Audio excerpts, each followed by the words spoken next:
Welcome, everyone. I'm Marisa, healer, transformation guide, and someone who's spent over 17 years learning how to come home to myself. And this is Healing Our Relationships, the podcast. So, this space was born from the monthly Healing Our Relationships gathering that I host live on Zoom on the last Thursday of every month from 7 to 8:30 p.m. Pacific time. And this is a free circle where I help people understand codependency. I offer tools and create an opportunity to heal in community, to share, to be seen, and to practice living in your authenticity. So I created this podcast as an extension of that space. So if you can't join us live, you can still be part of the conversation, the reflection, and the journey. If you want to attend one of our circles, you can find all of the details on my HealSpace app. It's where I share live events, teachings, at your own pace courses, and a lot of guided meditations to support your healing path. So you can join for free and explore how I can support you. So thank you for being here, for listening, for showing up for yourself, and let's begin. In our last episode, we talked about the difference between true caring and codependency. And I've been inviting you into a place of compassionate awareness and to really looking and seeing where in your life you might be abandoning yourself. And that conversation naturally leads us to something deeper, which is why this matters. And what costs are you paying in your life when you are living from this survival trauma response behavior? Because so often your patterns of codependency just feel normal, that you become so used to shape-shifting, caretaking, silencing yourself, walling off, that you forget that there's a cost and a weight you're carrying from that it's manifesting in your body, in your mind, and in your spirit. And my teacher, Don Jose Ruiz, always says, once you wake up, you can never go back to sleep. And when you don't see the costs, when you refuse to look at it, when you want to make excuses, like I'm just strong, I'm just nice, I'm easygoing, but underneath you're carrying resentment, anger, exhaustion, loneliness, and a quiet ache for something more, that's going to manifest. And so today I invite you into a place of compassionate observation and awareness. At what cost is the question that you're asking yourself. And we're going to name those costs not to judge and not to victimize, but because seeing this truth is the first step. This is awareness. Awareness leads to perception shifts, and we must have a perception shift. And when you realize that so many of the symptoms that you're feeling are tied to something sacred inside of you that you're sacrificing, you can't unsee that. And it can feel scary and like, what am I going to do with this? But don't worry, because I'm here for you. We take this work a step at a time. So let's talk about emotional tolls. And these might feel like the most obvious, but you might not even realize that some of these emotions are actually coming from codependent patterns in your life. Chronic resentment. Chronic resentment can often show up more in denial and control pattern codependence. People who wall off and judge other people. A lot of times that behavior is because they are judging themselves so harshly that they're actually angry and resentful at themselves, and so they project that onto others to keep them safe.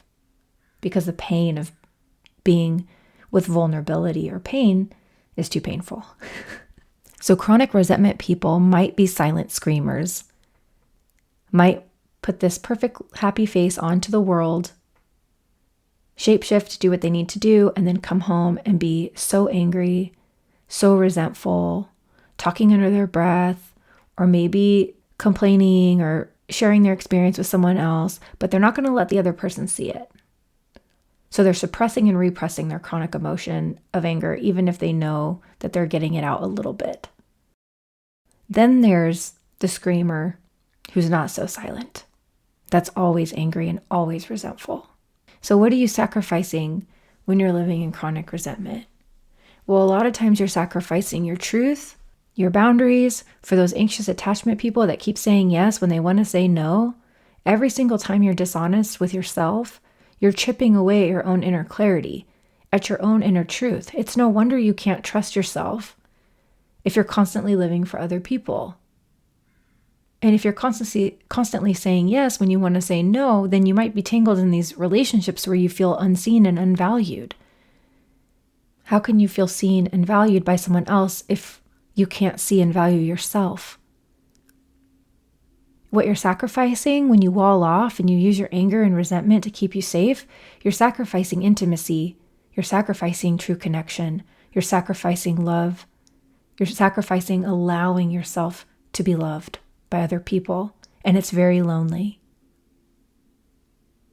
Anxiety and hypervigilance. Everyone is struggling with anxiety, everyone is on medication, and everyone uses something to soothe themselves. Anxiety is rampant, especially with women. And please remember, I'm not a doctor or a therapist or psychologist, and I'm not giving you medical advice. I'm asking you to explore if your anxiety could be coming from codependent patterns. And could changing these patterns help relieve you of the anxiety that's coming in your day-to-day? It's just a curious question that you're asking yourself. Hyper-awareness and anxiety keeps us in a place of exhaustion. When we're constantly in a place of shape-shifting and trying to gauge what other people want from us, performing, then analyzing whether or not it was received well. How can you possibly be comfortable in your mind and body and spirit when you're so hyper-aware and obsessed with everyone else and what their experience is? So much anxiety comes from caring about what other people think of us, which is so wild because I remember someone told me once, Marisa, nobody is thinking of you as much as they think of themselves. In the same way that you're obsessed or afraid of what someone else is thinking of you, they're probably just thinking of their own self. And if they are judging you, there's a good chance they judge themselves for the same thing. We sacrifice so much inner peace when we lose the ability to just rest and be present in our own skin. And to simply trust ourselves. And that is the scariest thing. I think I might have said this in the other episode, but I'm going to say it again. That Don Miguel Ruiz says, there's nothing scarier than being yourself. That being yourself is one of the scariest things that you can do.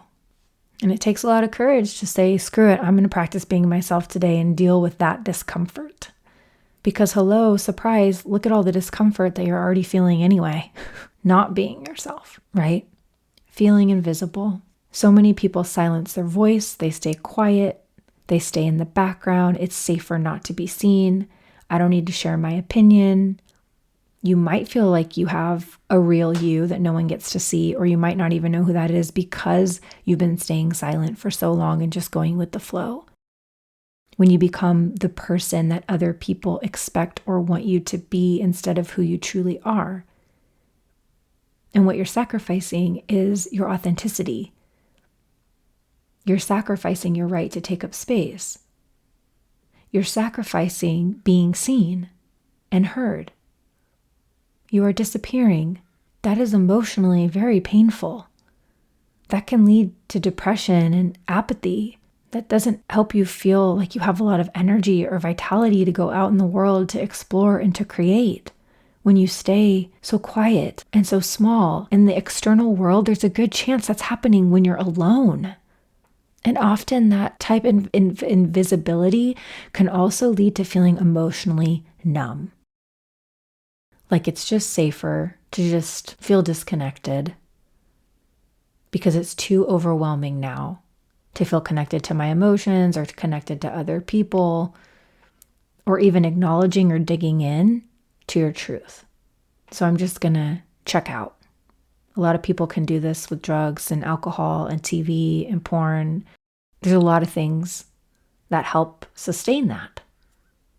And a lot of times people don't even know that's what's happening. Oh, I'm just relaxing. Oh, this is normal. Oh, I've been doing this since I was 15. Oh, all of these addictions that we have. My therapist said to me that when people seek a frictionless life, they want to stay safe. They don't want to experience any friction or discomfort. So they keep their worlds very small. This is a codependent behavior because it means that someone really can't handle being in the reality of a world in a life that has friction, that has the whole spectrum of emotions and experiences. And when we don't allow ourselves to experience life to its fullest, and if you try to keep yourself in a place of safety, you're blocking out so much life and vitality and excitement and joy and possibility and exploration. And on the other end of the spectrum, you could be seeking so much dopamine all the time because it's uncomfortable to be with yourself, to be in silence, to be in intimacy, to be in the quiet of who you are. And so you keep yourself super busy, constantly helping others, constantly just seeking that next dopamine hit. All right, it's time to go. Let's go. Okay, I get it. I don't need to talk about it. I understand. Okay, I'll do different. And you move with that energy on the other end of the spectrum. And that can be exhausting. It's like chasing something that you're not ever going to get or catch up to. And you're sacrificing peace and being with yourself. You might find yourself feeling a deep confusion about what you want, who you are, who is the authentic self. Marisa, how can I return to my authentic self if I don't even know who they are? And that's going to be in the next episode. Sadness, melancholy, grief, anger, rage, anxiety, fear, apathy. What emotions do you feel most in your life right now? And you can notice that there's different areas of your life where you might feel like joy. Like, oh, with my friends, I feel comfortable being myself, with my students, with my partner. And then in this other area of your life, I feel like absolutely no way. Every time I get up in the morning and I'm driving to work, I'm just frozen, or I'm depressed, or I'm anxious, or I can't wait to have a drink. Now, there's no way that our bodies are not paying the price for the emotional costs. I personally believe that our trauma lives in our bodies, and I believe that every physical symptom we have is connected to something deeper in our lives. And my own personal experience was feeling healthy, energetic, a lot of life and vitality, and then coming into a place of such physical illness and sickness and digestive issues, and going to the doctor and getting just things that I never had to worry about on a regular basis. And for years, I was like, what is happening? Is this about getting older? I didn't really understand. And I not one time thought, this was before I really moved into somatic work and moved into the body. It never occurred to me that all of this could be happening because of all of the emotional symptoms that I was experiencing from self-abandonment and codependent behaviors inside of my relationship. So here are some things to ask yourself if you're feeling or experiencing in your life. And you're going to ask yourself if you could see or feel how they could be tied to codependent behavior and self-abandonment. I'm not here to tell you they are for you because I don't know your medical history and I don't know your physical body. This is just an invitation for you to check in. So chronic fatigue, like, are you feeling a constant state of exhaustion? Like you're carrying the weight of the world because maybe you are carrying the weight of other people in your lives. And maybe you have a story like, I have to because nobody else can do it. That's one of those control patterns. If you are always focused on keeping other people happy, other people safe, and there's no fuel left for yourself, then you might feel that chronic fatigue, that emotional drainage, or the drama. That every day you find yourself calling someone and telling them the story of what happened today and how you had to show up for this person and you had to do this and you had to do that. And then you call someone else because you need to tell them the same thing. And so not only are you living in all the pain that comes with self-sacrifice, but then you're sharing it with other people. And it's just this constant exhaustion energetically and emotionally and spiritually. Could that be a part of your fatigue? Is your codependent behavior? Hypervigilance. If you're trying to keep yourself safe all the time by shifting your behavior and looking at other people, that's exhausting. How can you have any energy or vitality for yourself if there's no room for yourself? Physical tension, tightness, headaches, jaw pain, clenching at night, not being able to sleep, as if your body is always bracing for something to go wrong. And when you're sacrificing a sense of safety and ease in your own body, for me, I wasn't feeling safe in my body. I was having all this physical tension and all this chronic fatigue because of my hyper awareness around the person that I was living with. My safety became reliant upon them. I was orienting myself and regulating myself based on someone else's behavior. That doesn't work. Especially when their behavior I'm perceiving is negative or unloving or unkind, or their energy. And so I'm in fear and fight or flight. How can I orient myself to that? That's like I'm just waiting for somebody to be kind or be loving so I can feel loving. I'm waiting for them to be happy so I can feel safe in my home or safe with myself. My body becomes like a battlefield for this hypervigilance, not a sanctuary. I had no sense of my body even being a part of this equation because I wasn't in awareness yet. I didn't really understand. I was just in a hypervigilant state of self-protection. And when you're not in a natural flow, in my experience, if I'm not in a natural flow, how can my physical internal organs and digestive system and gut be in flow? Because my gut health was horrible. It was frightening. And I did know when it started when I moved in with someone. So I did know where it was starting, but at that stage, I was just so focused on fixing them so I wouldn't feel this way. If I could fix them, then I wouldn't have these issues. I didn't realize I could fix myself. I didn't realize that I could come into a place of love and understanding and patience and kindness with myself, even if the person I was living with wasn't feeling that way towards me. I didn't have the tools to do that yet. So I was just waiting. My sleep was suffering. This is a big one for anyone who struggles with obsessive thoughts or replaying what happened or what you wish you could say or what you're going to say in therapy the next day. That hypervigilance can come in that nighttime where we're just laying there and we're very quiet and we're with ourselves and we're not distracted by TV or the phone. And how could we possibly rest? How are we having any time for restoration? And without having that, are we ever restoring ourselves? Are we ever really receiving? Or is it just this constant uphill battle, this constant, okay, now we're going to go into the next day and it's going to be exactly the same? And the poor body is holding all of this for us. And what I didn't know at the time, what we're going to talk about, and what we kind of talked about in terms of understanding when we're in codependency and true caring, are we in a trauma response? Does this feel like it's coming from anxiety or fear? Does it feel like it's coming from peace and love? Is that the body can be our greatest ally. And it often feels like a problem that we need to fix, when really the body is saying, hey, I need you to heal your mind and spirit. All these things that you're taking for your gut health or to be able to go to the restroom or to be able to go to sleep, like that's great, but we're not healing why this is such a struggle for you right now.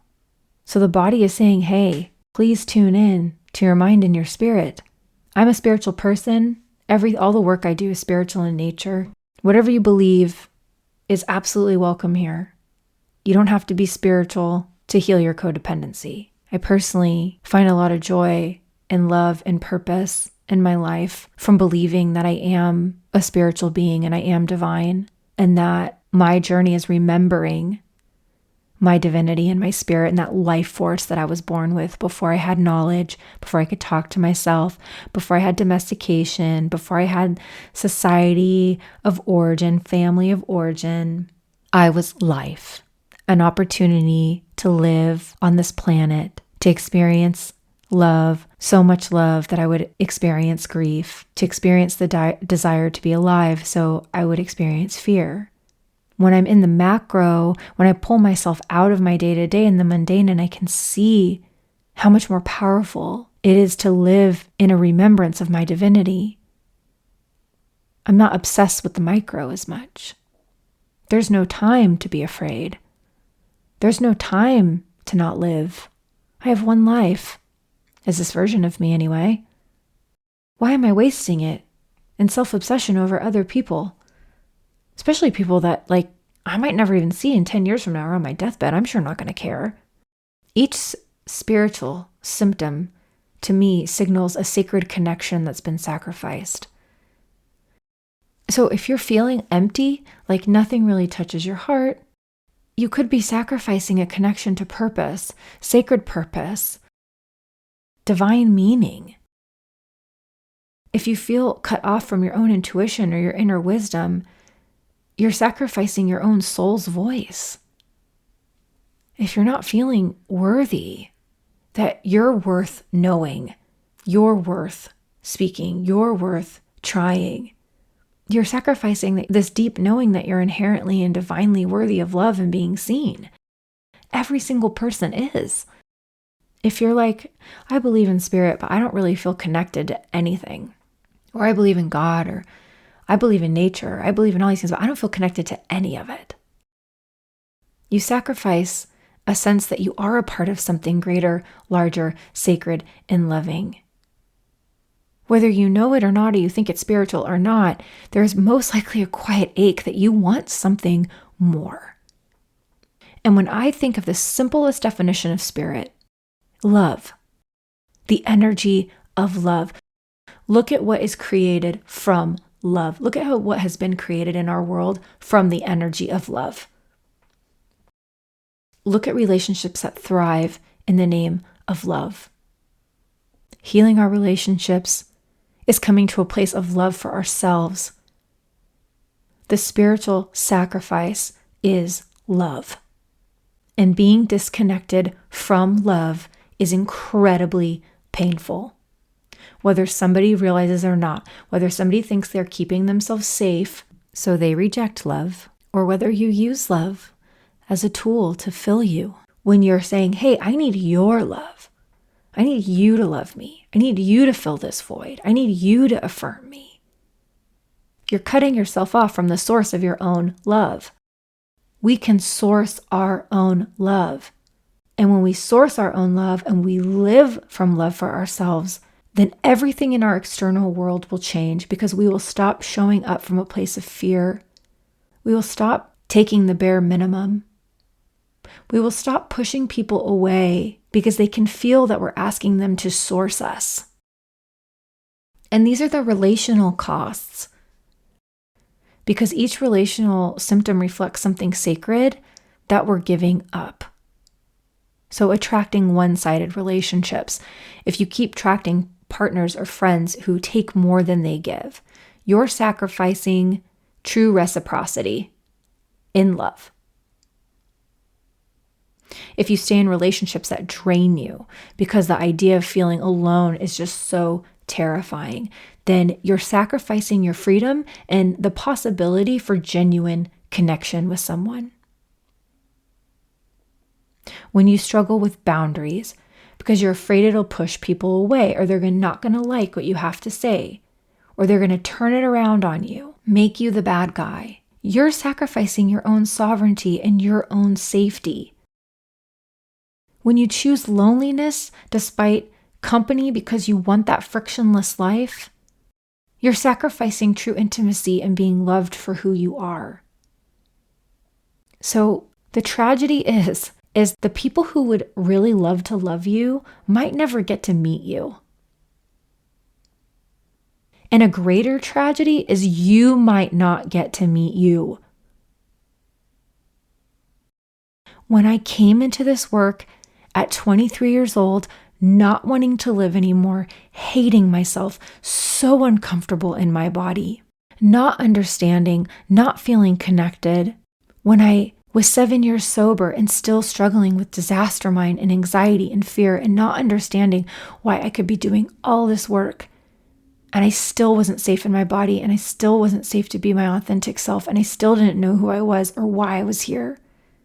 When I found myself in my late 30s struggling with this codependency, and once again realizing and coming to a place of awareness that while I was growing and I liked myself and I was trying to be myself and I was on this journey, I was still self-abandoning.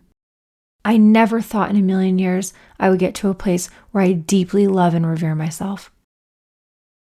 I couldn't even fathom what that would feel like. I think maybe because I thought it would be this place of perfection.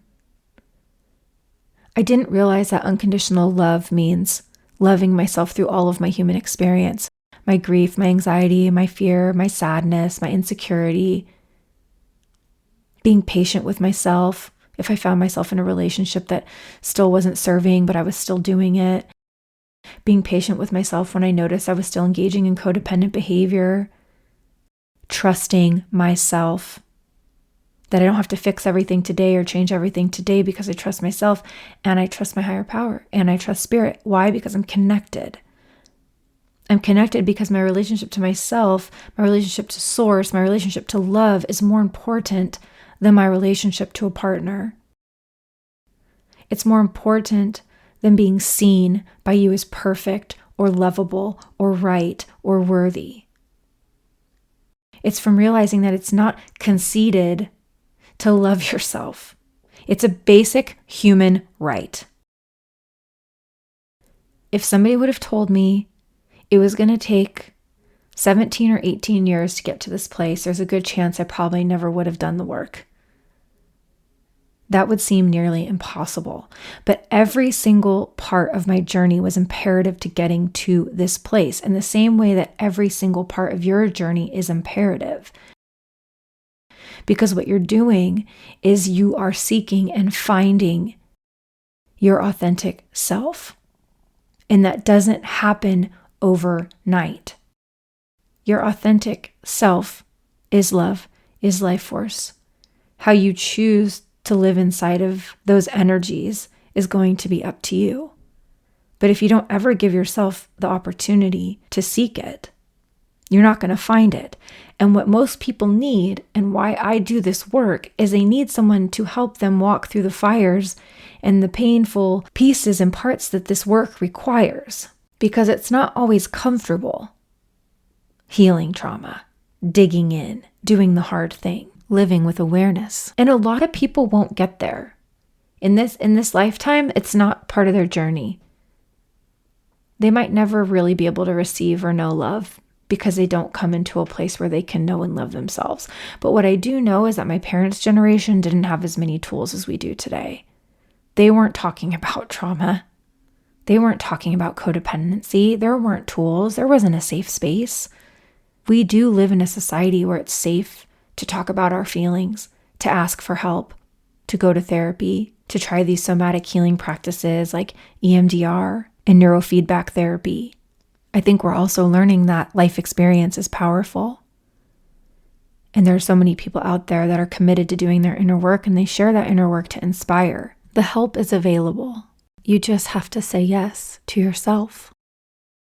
So I want to give you some practices or writing prompts or things for you to think about. If you could just choose, you could start with one area of your life, the emotional, the physical, the spiritual, or the relational, and just gently ask yourself, where do I feel the costs? Where do I feel the cost of leaving myself behind? Where do I feel the cost of staying emotionally unavailable and walled off? And if I am experiencing pain or discomfort in my physical body, what could that be telling me? Can I go back and kind of see, when did this start for me? Could it be related to my codependent patterns? Seeing the cost is often what wakes us up and helps us come into a place of awareness. And then after that, there could be this fear, this question of wow, who am I with even out these patterns? This is scary. I call this the in-between, and it can be really uncomfortable. It was uncomfortable for me. I didn't know how to authentically sound when I set a boundary. I sounded like a robot. So it's really normal to go, wow, what do I want? And who am I without these roles? And is there a real me underneath it all? And we're going to talk about that in the next episode, about discovering your authentic self beneath these layers of survival and remembering who you are at your core, which, like I said before, is I really believe it's love, it's divinity, it's this energy of life force. That you are sacred, you are powerful, you are utterly unique. And when we can learn to love and appreciate that about ourselves, while also holding ourselves accountable, while also being in a place of radical self-honesty, while also being in love and patience and kindness towards other people, at least having that intention, because you're not going to do it perfectly. I do not do it perfectly. I really want to name that for you. I don't do any of this perfectly. There's no such thing. It's a practice. It's a way of life. I still get angry. I still engage in codependent patterns sometimes, but I'm aware.